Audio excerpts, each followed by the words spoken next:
Sire, j'ai aujourd'hui le rare privilège en tant que citoyen de pouvoir vous mener en bateau. Mais rassurez-vous, je n'en abuserai point. J'ai surtout une belle histoire à vous raconter. L'histoire d'un bateau mis à l'eau en juillet 1835 à Anvers.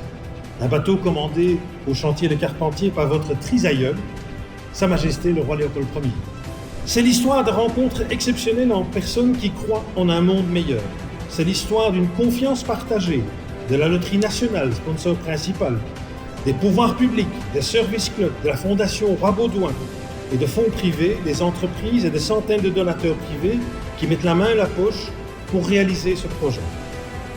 Sans eux, le canot ne serait pas derrière moi et nous tenons à vous en remercier tous.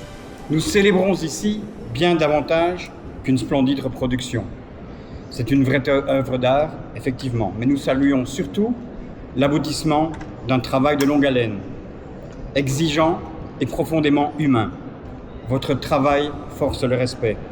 Votre engagement incarne pleinement une devise chère à la marine, non multa sed multum.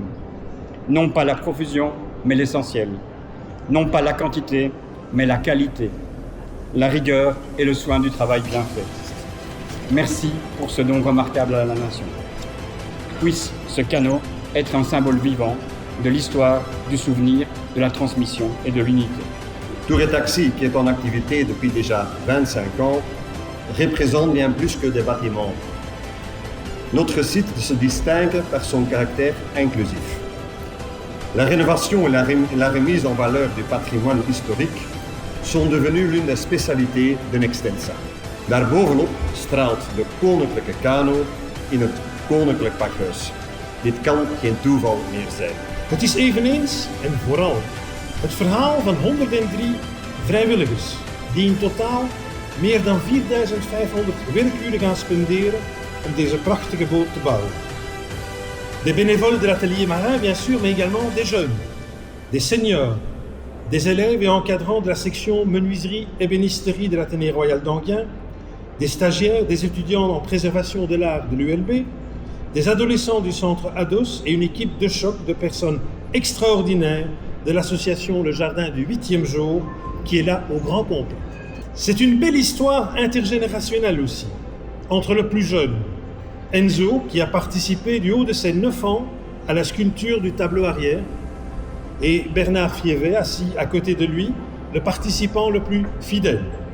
Un grand, très grand merci à tous les participants que nous désirons honorer aujourd'hui.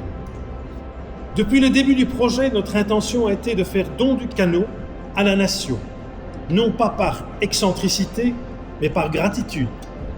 La gratitude de vivre dans un pays où la paix, la démocratie et la liberté de penser sont défendues au quotidien par des hommes et des femmes courageux.